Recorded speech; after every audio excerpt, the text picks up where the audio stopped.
When you sweat a lot in times of peace, you bleed less in times of war. That way, whenever you do the first habit, you're automatically going to do the second habit. I call these trigger habits. There's a difference between looking at something and seeing it, really seeing it. There's a difference between hearing something and really listening.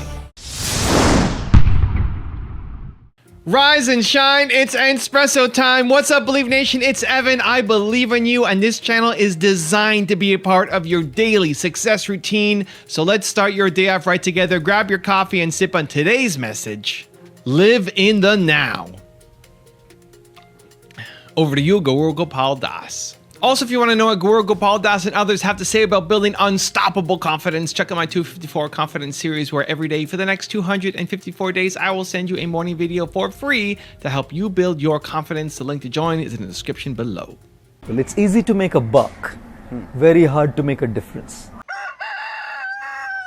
I wake up every morning. Espresso keep me going. I wake up every morning. I think when we talk about being in the present, we don't have to start getting into the present when the pressure is high. We need to start practicing being in the present when the pressure is low. There's a very nice quote that I read once in one of the barracks of the Indian Army, which said, when you sweat a lot in times of peace, you bleed less in times of war. IPL, for instance, cricket. Yes. Now when the match is on, the world tournament's on, the competition stuff, you're right there under the spot, which means the pressure is high and you need to be focused, you need to be present. You can only do it effectively when you learn to be present in the smaller things of life. I often tell people that when we talk about being present, one thing that we should start practicing is start being physically present.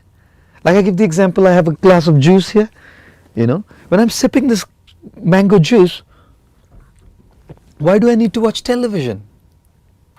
Why do I have to keep checking messages on my phone? What I'm doing by looking at the television, while looking at the phone, is being distracted from drinking the juice. So if I'm drinking the juice, let me just drink the juice. What's happening is I'm being present, physically present. Now it's not so much about just drinking the juice, but about cultivating the attitude behind drinking the juice, of being present in what I'm doing. I also tell people, beyond being physically present, we need to also be emotionally present. Very often you see people today are talking to each other, chatting with each other, they're looking around here and there, they're scrolling on their phones, they're looking at their messages, they're sending WhatsApp messages. What they're doing is they're completely getting distracted and not learning to live in the now. Being emotionally present means when I'm talking to you, for instance, I am with you. I'm not looking at this plant behind me. I'm not looking at the camera here. I'm not looking at the cup of juice. I'm looking at you. I'm soaking in every single word as you speak. Now, it's not just about speaking. It's about cultivating the attitude of being present.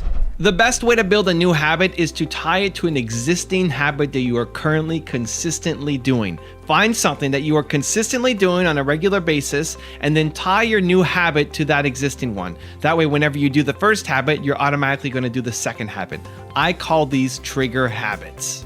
One existing habit triggers the second habit so that it happens automatically. When you don't build trigger habits, you're less likely to follow through. You're likely to forget because it's just not a part of your daily routine, because you had an intention to build a habit and you have a deep down sincere desire to build that habit. You really want it to happen, but you just forget and life gets in the way and you get back into your day-to-day grind and you forget to do the thing. And then if you forget to do that habit consistently enough, if a couple days go by, pretty soon you forgot that you even had the intention to build that habit. So you build a trigger habit. You tie the habit that you want to build into a current habit that you are consistently doing right now. Having trigger habits also helps you with one of the things that is most difficult about building new habits, which is sticking with it after a certain amount of time. After you've already built up the motivation and the desire and the inspiration to do it, when all that motivation goes away, it's hard to stick with that new habit. But if you're tying it to a trigger habit, if you're tying it to something that you're already consistently doing, then as long as you keep doing that first habit, you're going to keep on sticking with that second habit as well. So as an example, if you wanted to stay present and the juice was going to be your example of what Gaur Gopal just did. If you drink juice every day, then you tie that habit. When I drink juice, I think about being present in the now. When I drink juice, I think about being present in the now. When I drink juice, I think about being present in the now. I might even get cups that say, be present, be in the now. So it's a reminder, and always use that cup. Make sure you wash it in between. Always use that cup and fill it with juice, and when you're drinking your juice, it's your reminder. So that becomes the trigger habit for the new habit that you're trying to build. One of the habits that I wanted to build was when I was on my cell phone, not to be hunched over and get neck pains and get back pains and have this really bad posture every time I went on my cell phone. I found that I was constantly doing that. I'd be fine when I'm standing up at home, when I'm at my office, because I'm on a stand-up desk, I'm on a rebounder, I can bounce around. But I found as soon as I got to my cell phone, my posture would self-destruct, and I'd end up having a lot of back and neck pain. So I wanted to build a habit on top of the trigger habit. So the trigger habit was picking up my phone. I pick up my phone multiple times per day, right? I pick up my phone to check my Instagram DMs, to check out my YouTube comments, to answer email on downtimes. I'm picking up my phone a lot. So that's the trigger habit. The trigger habit is picking up the phone.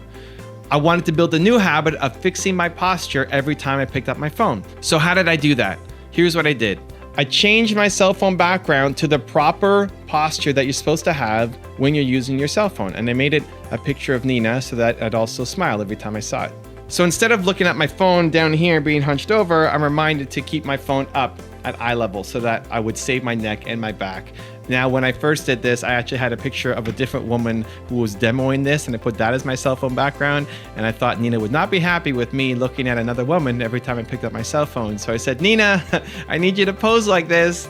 Go like this with your cell phone and smile. And that's going to be my new background for my cell phone. So the habit I wanted to build was having better posture. The trigger habit was going to be picking up my cell phone. As long as I pick up my cell phone, that picture is going to be there, and it's going to be a reminder for me to check my posture every single time. So that's the power of trigger habits. When you do it properly, you don't have to think about being motivated and being inspired and thinking about doing the habit. That's the problem. You're trying to build a new habit, but you forget to do it because it requires you thinking about doing it. And so if you can tie it to an existing habit, then as long as you are consistently doing that first trigger habit, then you will continue to do the second habit that you want to build as well. Now, I've got a really special bonus clip that I think you're going to enjoy. But before that, question of the day, I want to know, what is one habit that you want to change? And then what is the trigger habit that will help you stay consistent and cause that change? You're going to link them together. I want to know what that is for you. Leave it in the comments below. You know, let's say everyone uses a search engine like Google every single day, but a lot of people, they use it 10 times a day. If I ask them, are you willing to bet your life you know what colors the letters are? Because that's an observation. Sure. You know, there's a difference between looking at something and seeing it, really seeing it. There's a difference between hearing something and really listening. You know, like leaders, like for example, I had this whole escapade with the X-Men, which was insane, but I had to leave the set because I had to go to a charity event. And one of the people that I think leaders, independent of your political bent, who has an incredible memory is President Clinton. Every single time I've met President Clinton, he's remembered my name. No way. He does. And how many people does He says, hey, Jim, good to see you. How many people does Clinton meet on a regular basis, right? A lot. And so that's a leadership skill, though, right? And so FDR was incredible with names. Also, he would walk around the White House and point people out and say hi to them, saying hi to their spouse and using by name. I mean, that's because think about the sweetest sound to a person's ears, right? Their name. It's their name, Yeah. right? And so anyway, I asked him what's memory trick he uses. He uses no memory tricks at all. And he tells me this, this amazing story. To build. Yes. And so he tells me this incredible story about how, his grandfather, in Arkansas, would get all the kids around and tell stories to them, but then he would quiz them. They would really need to listen and be present. And it's funny because I noticed that, Bill Clinton is, regardless of how you feel politically, incredible communicator, incredible charisma, incredible connector, right? And he also, this memory, I find, he has this incredible presence, this powerful presence, but I find that his powerful presence and his memory comes from being powerfully present.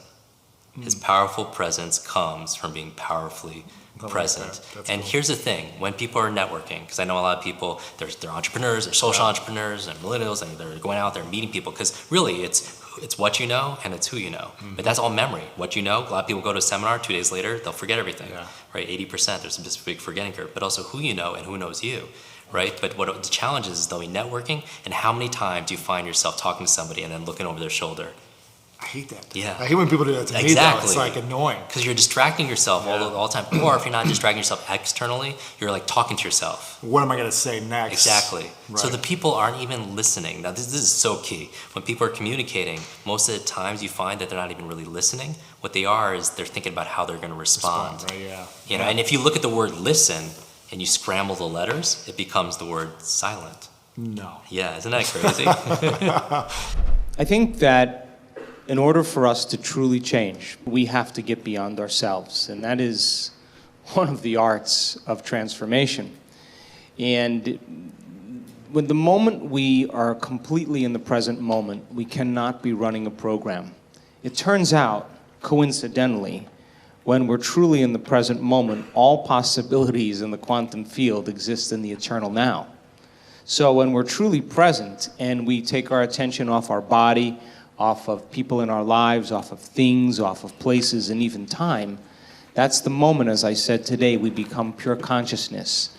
That's the moment now we are no longer playing by the laws of Newtonian physics. That's the moment we no longer have our attention invested in this three-dimensional reality. And where we place our attention is where we place our energy. So then the moment we become nobody, no one, no thing, nowhere, and no time, that's the moment we get beyond ourselves. It is that act of being in the present moment that allows us to see new possibilities that we could never see from the place where we are stuck in our own programs and personality.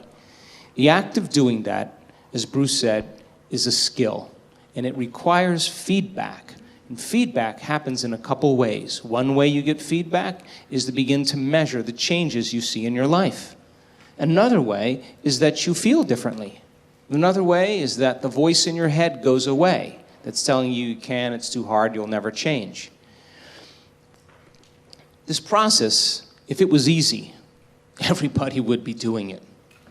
And yet we are piercing a veil where people are waking up and they're beginning to take their power back. We already innately know how to do this. All we have to do is keep practicing until we start seeing those wonderful, wonderful feedback mechanisms happening in our life. The moment you start seeing those changes taking place in your life, you are going to pay attention to what you did to cause it. And the moment you pay attention to the cause of that action, you're no longer thinking that it's something out there that did it. You're beginning to realize it's what you did inside of you to produce it. That's when we begin to take our power back. So let me give you the one-word secret to happiness. One word. This is all you need to be happy. The most important word ever. If you had to think of one word that's most important to you or that sums you up or that would be kind of like a little beacon. If you want more Gaur Gopal Das, check out the 5 pieces of life-changing advice from him video. The link is right there next to me. I think you'll enjoy it. Continue to believe, and I'll see you there. Some people are so poor that all they have is money.